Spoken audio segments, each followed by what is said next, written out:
हिमानी की शादी हुई तो वो छोटे परिवार में आकर बहुत खुश थी। बड़ी ननद अंतरा शादी करके ससुराल जा चुकी थी। बस केतन और उसकी माँ गोमती, एक छोटी ननद टिया। कुछ दिन ससुराल में नया नया सब कुछ अच्छा लगा, लेकिन कुछ दिनों बाद, अरे भाभी, जरा वो अपनी ब्लू वाली ड्रेस देना, मुझे मेरी फ्रेंड के बर्थडे में जाना है। टिया, वो ड्रेस तो बहुत हैवी है, छोटे फंक्शन में ऐसी ड्रेस अच्छी नहीं लगेगी। वैसे भी वो मैंने अभी ड्राई क्लीन करा कर रखी है, तुम चाहो तो कोई दूसरी ड्रेस पहन लो।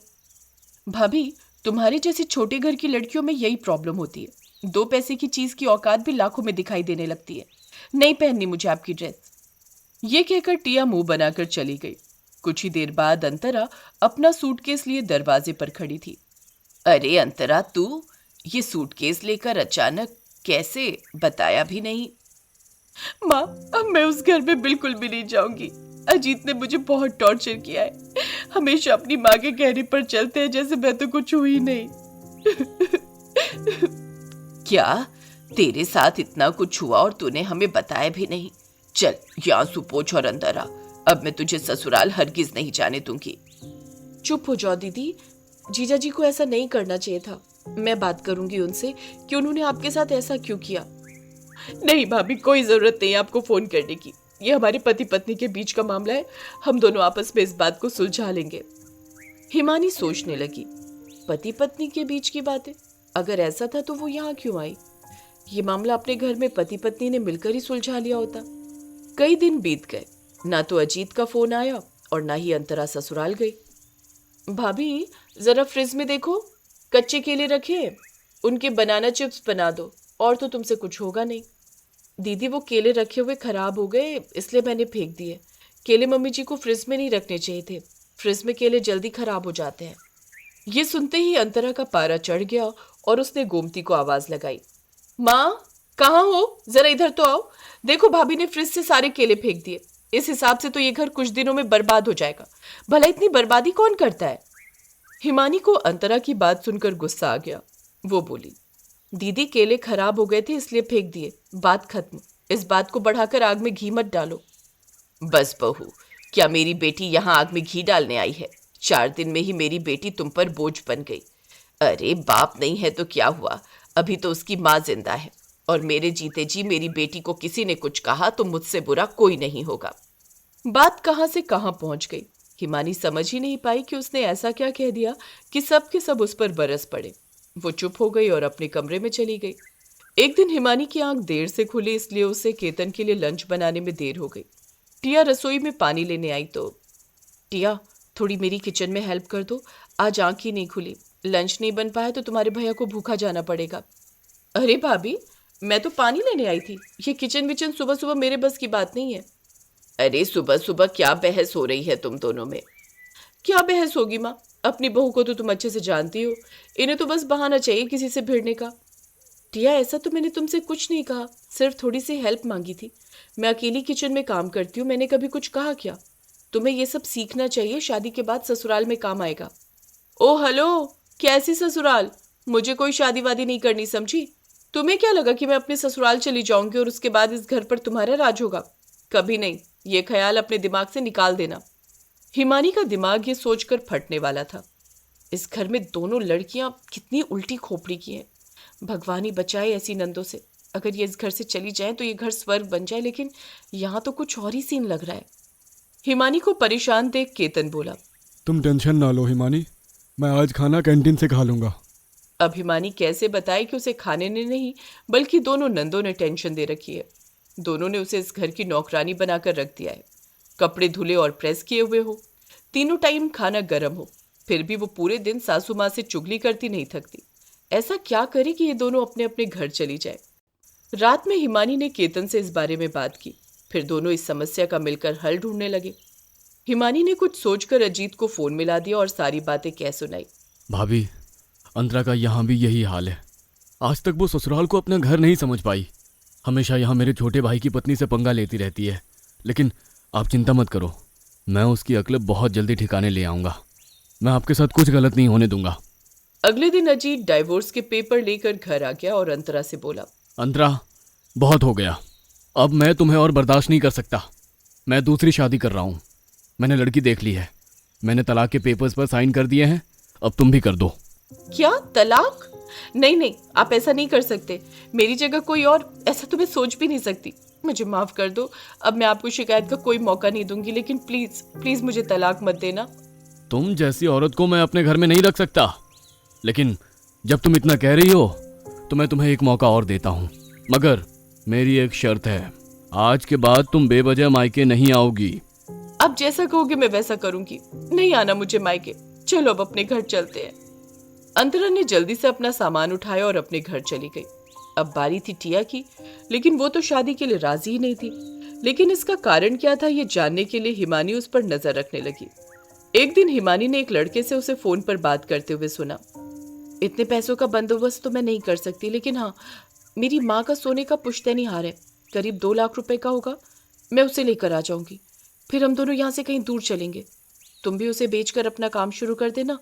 सुबह 4 बजे खिड़की के नीचे खड़े मिलना। हिमानी के पास कोई सबूत तो था नहीं, तो वो किसी से क्या कहती? कोई विश्वास ही नहीं करता। वो रात भर जागी रही। जब उसे लगा कि वो हार चुरा कर अपने कमरे में ले जा रही है, उसने धीरे से गोमती और केतन को जगाया और चुपचाप देखने के लिए कहा। वो तीनों उसे देखते रहे। टिया ने हार बैग में अपने कपड़ों के बीच में छिपा लिया और खिड़की के नीचे उस लड़के को खड़े हुए देख चुपचाप पीछे के दरवाजे से बाहर जाने लगी। जैसे ही वो उस लड़के के पास पहुंची, गोमती ने पीछे से उसकी चोटी पकड़कर खींच ली और उसके मुंह पर कई थप्पड़ मारे। माँ सॉरी, छोड़ो मुझे, मुझसे गलती हो गई। नालायक, तू हमारी नाक कटवाने जा रही थी। अगर आज हिमानी नहीं होती तो तू तो हमारी इज्जत की धज्जियां उड़ाकर भाग गई होती। केतन उस लड़के को जानता था। ऑफिस से आते जाते उसने कई बार बस्ती के पीछे नशा करते हुए उसे देखा था। केतन को देखकर वो भाग गया। टिया को जब उस लड़के की सच्चाई पता चली तो वो बहुत शर्मिंदा हुई। टिया ने सबसे माफी मांगी और घर वालों की मर्जी से शादी करने के लिए तैयार हो गई। फिर कुछ दिनों बाद एक अच्छा लड़का देखकर उन्होंने टिया की शादी कर दी। हिमानी, अब तो खुश? हाँ केतन, आज मैं बहुत खुश हूँ, क्योंकि मेरी दोनों परेशानी दूर जा चुकी है। गोमती भी उसके बाद हिमानी से प्यार करने लगी। हिमानी को अपना घर अब स्वर्ग से भी सुंदर दिखता था। सावन फसल बेचकर घर आया ही था कि तभी गांव का महाजन भीमा आ धमकता है। वाह जी वाह, फसल बेच आया और रुपया लेकर घर में आ छिपा। क्या मेरा रुपया याद नहीं आया तुझे? ऐसी बात नहीं है सेठ, आपका रुपया याद है मुझे। याद है तो फिर निकाल, मेरा सारा कर्जा चुकता कर अभी। दे दे बेटा, इनका सारा पैसा दे दे, कम से कम कर्ज से गला तो छूटेगा। कौशल्या के कहने पर सावन सारा पैसा महाजन को दे देता है और फिर कौशल्या से कहता है, अब अगली फसल तक घर का गुजारा कैसे चलेगा माँ? यह भी क्या माँ जी बताएंगी? आप खुद जाने गुजारा कैसे चलेगा। सुमन, क्या तुम कोई काम नहीं कर सकती? तुम क्या चाहते हो, मैं लोगों के घरों में जाकर बर्तन धोती फिरूं? मुझसे ना होगा यह काम, समझे? बहू शांत हो जाओ, भगवान ने पेट दिया है तो पेट भरने के लिए 2 रोटी भी जरूर देगा। कुछ दिन बाद कौशल्या सुमन को साथ लेकर अपनी एक सहेली की बेटी की शादी में जाती है तो सहेली को परेशान देखकर कहती है, क्यों री सावित्री, इतनी परेशानी में क्यों हो? क्या करूं बहन, उस ब्यूटी पार्लर वाली ने मेरी बेटी का मेकअप तो कर दिया पर उसे पसंद ही नहीं आ रहा। यह सुनकर सुमन कहती है, अगर आप कहें तो दुल्हन का मेकअप मैं कर दूं। बहू, तुम ये क्या कह रही हो? तुमने मेकअप करना कब सीख लिया? शादी से पहले मैं मेकअप का काम कर लिया करती थी माँ जी। तेरी बहू तो छिपी हुई गुड़ी निकली कौशल्या बहन, चल तू ही कर दे मेकअप। सावित्री के यह कहने पर सुमन दुल्हन का मेकअप करती है तो सब हैरान रह जाते हैं। दुल्हन खुश होकर बोली, अरे वाह भाभी, तुमने तो कमाल कर दिया। ऐसा मेकअप तो शहर के बड़े से बड़े ब्यूटी पार्लर में भी ना हो। दुल्हन के चेहरे की चमक दमक और सुंदर मेकअप देख सभी खुश हो जाते हैं और तभी रोशनी नाम की एक महिला सुमन से कहती है, वाह, तुम तो वास्तव में बहुत ही सुंदर मेकअप करती हो। मुझे अपने ब्यूटी पार्लर में तुम्हारी जैसी लड़की की ज़रूरत है। अगर तुम काम करना चाहती हो तो अच्छा पैसा दूंगी मैं काम करने के लिए तैयार हूँ। यह लो मेरे ब्यूटी पार्लर का पता, कल से काम पर आ जाना। अगले दिन से सुमन रोशनी नाम की उस महिला के ब्यूटी पार्लर पर काम करने लगती है।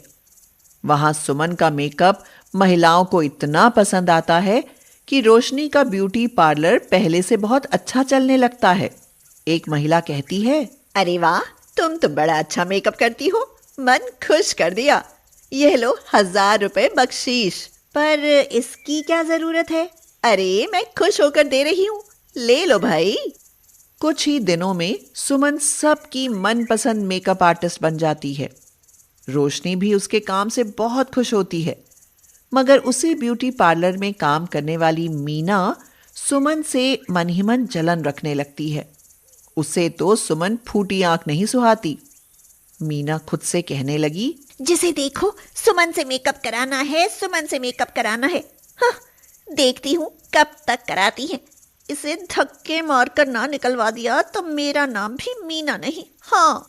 एक दिन सुमन एक महिला के चेहरे पर फेस पैक लगाती है तो अचानक ही उसका चेहरा जलने लगता है। महिला गुस्से से बोली, अरे ये क्या लगा दिया मेरे चेहरे पर, बहुत जलन हो रही है। जल्दी से हटाओ इसे। सुमन उस महिला का चेहरा साफ करती है तो उस पर लाल धब्बे उभर आते हैं और साथ ही तेज जलन भी हो रही होती है। उस महिला को सुमन पर बहुत गुस्सा आता है और वह उसके गाल पर तमाचा मारते हुए कहती है, बदमाश लड़की, तूने मेरा सारा चेहरा बिगाड़ दिया। पर मैं निर्दोष हूँ, मुझे नहीं पता ये सब कैसे हो गया। तुझे नहीं पता तो और किसे पता। चल निकल जा मेरे ब्यूटी पार्लर से, और आज के बाद कभी अपनी शक्ल मत दिखाना। हाँ। यह सब देख मीना बहुत खुश होती है और सुमन को सुनाते हुए कहती है, देखा मेरे हानिकारक केमिकल का नतीजा। मुझसे अच्छा मेकअप करने चली थी, पर अब तुझसे कोई भी मेकअप नहीं कराएगा। यह सुनकर सुमन को उस पर गुस्सा तो बहुत आता है, मगर वह चुपचाप अपने घर चली जाती है। इस घटना के बाद सुमन हार मानकर बैठने की बजाय कुछ नया करने की सोचती है। बहुत साल पहले उसकी दादी ने उसे तरह तरह के हर्बल ब्यूटी प्रोडक्ट्स बनाने के नुस्खे सिखाए थे। दादी ने कहा, इन देसी जड़ी बूटियों से बने सौंदर्य उत्पाद इस्तेमाल करेगी ना तो रूप तो निखरेगा ही, साथ ही त्वचा सोने सी चमकने लगेगी, समझी? सच दादी? और नहीं तो क्या, जब चाहे आजमा लेना, वाह वाही हो जाएगी तेरी। यह याद आते ही सुमन एक कागज पर कुछ जड़ी बूटियों के नाम लिखती है और सावन को वह कागज देते हुए कहती है, अब मुझे बाजार से ये सब जड़ी बूटियां लाकर दे दीजिए। पर तुम इनका क्या करोगी सुमन? मैं इनसे हर्बल ब्यूटी प्रोडक्ट्स बनाऊंगी, जैसे कि face pack, bleaching, face wash आदि।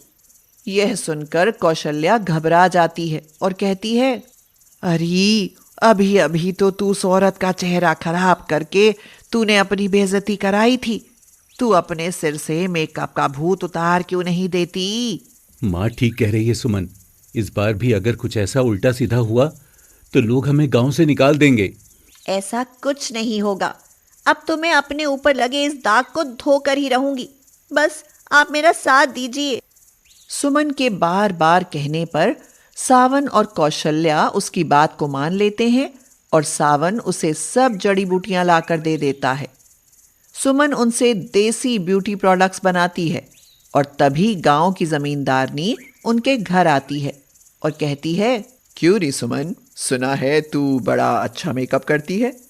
कल मुझे एक पार्टी में जाना है, क्या तू मेरे घर आकर मेरा मेकअप कर देगी? कर दूंगी जमींदारनी जी। सुमन जैसे ही जमींदारनी का मेकअप करने की हाँ करती है, कौशल्या का तो कलेजा धड़कने लगता है। वह सुमन से कहती है, तूने ये क्या किया बहू? अगर तेरे मेकअप से जमींदारनी का चेहरा बिगड़ गया तो समझ ले तेरे साथ साथ हमारी भी खैर न होगी। आप घबराइए मत माँ जी, ऐसा कुछ नहीं होगा। मेरा मेकअप जमींदारनी को बहुत पसंद आएगा। हाँ। अगले दिन जब सुमन जमींदारनी का मेकअप करती है तो उसकी बात सच ही साबित होती है। जमींदारनी सुमन के मेकअप से इतनी खुश होती है कि वह उसकी वाहवाही करने लगती है और कहती है, तुमने तो मेरी खूबसूरती में 4 चांद लगा दिए सुमन। देखो तो मैं कितनी सुंदर लग रही हूँ। यह सब तो मेरे इन हर्बल ब्यूटी प्रोडक्ट्स का कमाल है जमींदारनी जी। तेरे ये हर्बल ब्यूटी प्रोडक्ट्स तो सच में जादुई हैं। तुम एक काम क्यों नहीं करती? तुम अपना खुद का ब्यूटी पार्लर क्यों नहीं खोल लेती? पर उसके लिए पैसा भी तो चाहिए ना जमींदारनी जी, वह कहाँ से आएगा? पैसा तुम्हें मैं दूंगी। घर आकर सुमन जब यह बात कौशल्या को बताती है तो वह भी खुशी से फूली नहीं समाती और कहती है, मैं तो बहुत घबरा रही थी, चलो भगवान ने सुन ली। बहू, अब मुझे तुमसे कोई शिकायत नहीं, तुम शौक से अपना ब्यूटी पार्लर चलाओ। सुमन जमींदारनी की मदद से अपना खुद का ब्यूटी पार्लर खोल लेती है और उसके देसी सौंदर्य उत्पाद सबको बहुत पसंद आते हैं। महिलाएं रोशनी का ब्यूटी पार्लर छोड़ सुमन के पास आने लगती हैं। कुछ ही दिनों में सुमन का ब्यूटी पार्लर बहुत अच्छा चलने लगता है और उधर रोशनी का ब्यूटी पार्लर बंद हो जाता है। अब मीना और रोशनी दोनों अपनी भूल पर पछताती रह जाती हैं। मीना मन ही मन कहती है, किसी का बुरा सोचने और करने से खुद का ही बुरा होता है। अगर उस दिन मैं सुमन का बुरा करने से बाज आती तो आज मेरी ये हालत ना होती। मैं उससे मेकअप करना सीख सकती थी।